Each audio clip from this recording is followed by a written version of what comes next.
Neste 33º domingo do tempo comum, nós estamos numa caminhada para o fim do ano litúrgico. No próximo domingo nós já celebraremos a festa de Cristo Rei, a grande solenidade. Assim também nós estamos numa caminhada para o fim dos tempos, o fim da nossa vida. Nossa, Rafael, que coisa tão desastrosa, tão temerosa. Mas é verdade, a nossa vida ela é tão breve, a nossa vida é quase que um instante. E se nós não vivermos bem a nossa vida de uma maneira qualitativa, ou seja, com qualidade, nós corremos o risco de passar a vida toda sem vivê-la. Olha que forte isso, presta atenção. Nós corremos o risco de passar a vida toda sem vivê-la, de viver uma vida sem sentido, de viver uma vida praticamente somente comer, beber, dormir, trabalhar, procriar, comer, beber, dormir, procriar. E a vida não é somente isso. A nossa vida tem um sentido muito mais além. A nossa felicidade, ela está em Deus. Como você tem vivido a sua vida? Apegado às coisas deste tempo, às coisas que passam, ou vivenciando este tempo aqui na terra, mas com um olhar em Deus? Santo Agostinho vai nos dizer que é preciso nós usarmos as coisas desta terra, mas não ficarmos vidrados nela, mas utilizá-las como um meio de chegar até Deus. Assim como um transporte. Você vai morar para sempre dentro de um ônibus? Que comparação, Rafael. Mas você vai morar para sempre dentro de um ônibus? Não, ele é um meio de locomoção. Ele te pega num lugar de origem e vai te levar para um destino. Assim as coisas deste tempo precisam nos destinar, nos levar para Deus. O ônibus que nos leva para a felicidade eterna. Mas aí está o perigo. Nós temos conduções, meios de transporte que nos levam para a infelicidade. Nós temos canais que não nos levam para Deus. E este é o risco que nós corremos, de passar uma vida toda sem vivenciar a alegria e a felicidade verdadeira. Neste domingo, a liturgia da palavra, as leituras nos convidam a esta reflexão sobre a brevidade da vida, a brevidade do tempo, o fim dos tempos, o fim da nossa vida, mas que isso gere em nosso coração esperança, alegria, desejo de encontrar com Deus. Muito se prega por aí, falando do fim do mundo, fim dos tempos. Quanta mensagem distorcida, até mesmo no meio católico. Quanta interpretação errônea, que deixam as pessoas com medo, aterrorizadas. Até mesmo pessoas que batem na tua porta e entregam folhetos dizendo que o mundo vai acabar. Olha o que está acontecendo, olha a destruição, olha a violência. Ei, desde o tempo de Jesus ele já previa e já deixava os discípulos e os apóstolos preparados para o dia final. Ele já dizia de sinais, de coisas que iriam acontecer. Mas isso Jesus dizia não para deixar a gente com medo, mas para nos alertar, deixar-nos preparados para o dia dele. A primeira leitura do livro do profeta Daniel é um grande apelo à esperança. O povo de Israel vivenciava uma grande opressão, uma opressão dos poderes temporais, de reis que estavam oprimindo o povo, pisando no povo. O povo estava numa grande angústia, eles não sabiam para onde ir, o que fazer. E Daniel se levanta com uma voz profética, dizendo que virá o anjo Miguel, o anjo defensor, aquele que caminha com o povo para o defender, para o guardar, aquele que é presença do próprio Deus na vida das pessoas, que não desampara nenhum dos seus. Daniel dá essa mensagem de esperança, de que as tribulações, as angústias irão passar. E aqueles que oprimem, aqueles que vivem na injustiça, aqueles que não se preocupam com os outros, irão colher aquilo que plantam.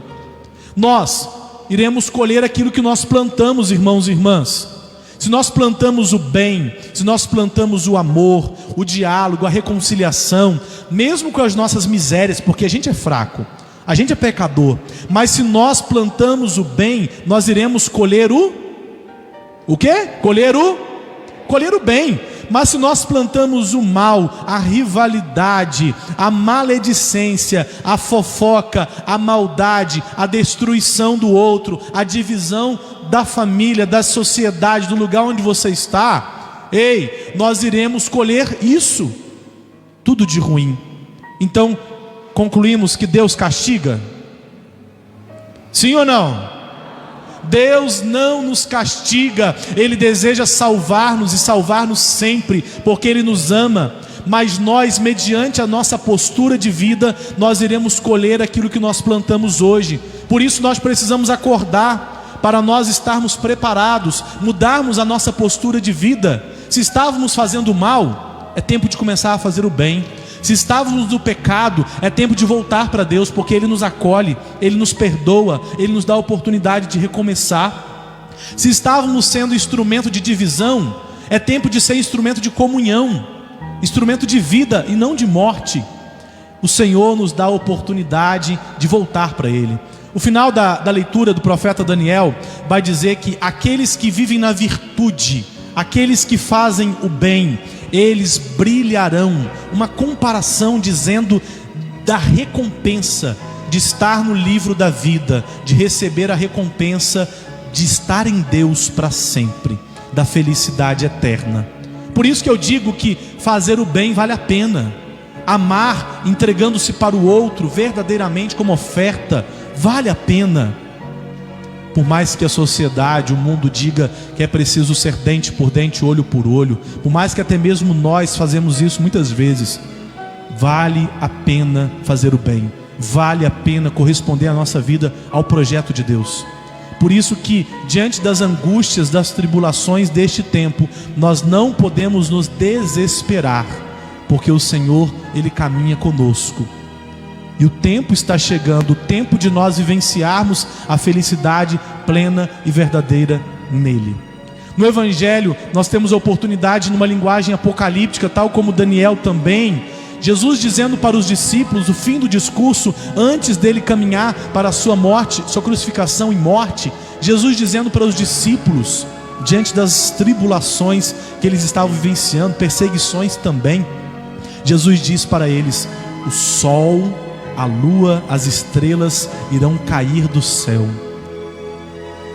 Muitos ficam com medo, preocupados com essa alusão, e até mesmo interpretam de maneira errada essa comparação. Acham que de verdade, no dia do fim dos tempos, vai cair o sol, vai cair a lua. Jesus ali estava dizendo de uma figura simbólica, dizendo dos poderes temporais também, o poder de Roma, dizendo também do Deus Sol, da deusa Lua, de origem helênica, de origem romana, para falar que há um único Senhor, há um único Deus na história, e é Jesus Cristo, o Filho do homem, ao qual celebraremos no próximo final de semana. Ele é o centro da nossa vida, Ele é o centro da nossa fé, é Jesus Cristo. Então os outros deuses vão cair, o sol, a lua, essas estrelas, estes astros. É uma linguagem metafórica, simbólica, para nós compreendermos que Ele é a centralidade, Ele está no trono, o Cordeiro, aquele ao qual nós devemos toda adoração,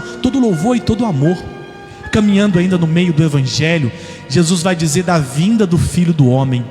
Ele que veio pela primeira vez na encarnação, Ele que se humanizou, tornou-se gente como nós, a partir do ventre de Maria, por obra do Espírito Santo, para nos dizer que o caminho para Deus é um caminho de humanização também. Nós somos santos e santas quando nós nos tornamos gente, mais humanos, mais sensíveis ao outro, quando nós buscamos fazer a vontade de Deus, cumprindo os mandamentos. Olha isso, Jesus nos ensinou este caminho, e assim Ele vem para a sua segunda vinda sobre as nuvens, com poder e glória, para nos dizer também da sua presença e caminhada conosco, porque Jesus não deseja perder ninguém.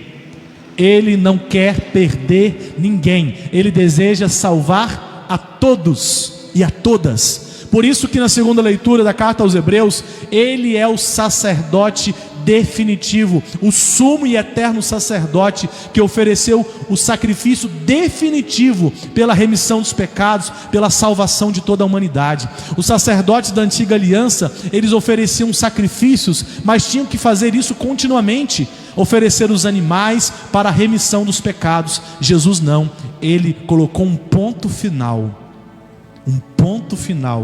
A salvação está nele. Ele venceu o pecado, ele venceu a morte, e ele deseja salvar a todos, o Filho do Homem.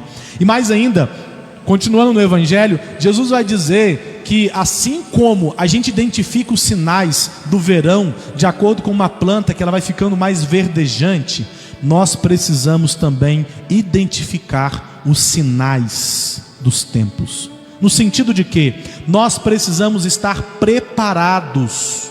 Compreendem isso? Preparados. Você vai para uma festa e não se prepara? As meninas fazem maquiagem, arrumam o cabelo, os rapazes se preocupam com o sapato, engraxam, usam um tênis, preparam a roupa, querem estar bem. Nós também precisamos nos preparar para estar com Deus plenamente, eternamente no amor. A felicidade plena, gente, a vinda de Jesus não é sinônimo de medo, é sinônimo de felicidade. Se você quer ser feliz para sempre, vivenciar a vida plena em Deus, é tempo de nos preparar. E como se preparar, Rafael? Buscar nos converter, mudar a nossa postura, buscar olhar na nossa vida o que precisa estar alinhado à vontade de Deus. E como eu vou saber? Como você tem amado as pessoas? Você tem cuidado dos mais necessitados? Hoje nós celebramos o domingo, Dia dos Pobres, em todo o mundo, em comunhão com o Papa Francisco. Nós, como católicos cristãos, somos convidados a uma prática verdadeira do Evangelho, que é estender a mão para o outro. Quantos estão perto de nossa casa, perto de nossas famílias, passando por necessidades nesse tempo? Após esta pandemia, quantos estão sofrendo com a falta do que comer, com o trabalho, com onde morar? Ei, e nós católicos precisamos acordar para isso, para ir ao encontro de Cristo presente naquele que sofre. Você quer estar preparado para a vinda de Jesus? Quer estar preparado para a felicidade plena? É tempo então de amarmos concretamente. É quase que uma redundância falar amor concreto, porque o amor, obviamente, ele é concretizado. Não existe amor só da boca para fora, ele é concretizado. Assim também unir a dimensão das obras de misericórdia à nossa fé em Deus. Como nós temos buscado os mandamentos? Ou será que a gente até esqueceu dos mandamentos de Deus? Buscar os mandamentos para nós aproximarmos-nos ainda mais da presença dele, a fim de que, participando da mesa eucarística, escutando a palavra, vivenciando a nossa espiritualidade, nós possamos um dia contemplar a felicidade eterna que o Senhor preparou para mim e para você, onde não haverá mais sofrimento, hein? Onde não haverá mais tristeza, onde não haverá mais dor, onde haverá a alegria plena. E essa alegria só se encontra em Deus. Servindo a Deus, nós seremos felizes. Que o Senhor continue a nos guardar, a ser o nosso refúgio neste tempo de tribulação, de dificuldade que a gente vivencia aqui na terra, na certeza de que o nosso olhar precisa estar voltado para o céu. Louvado seja o nosso Senhor Jesus Cristo.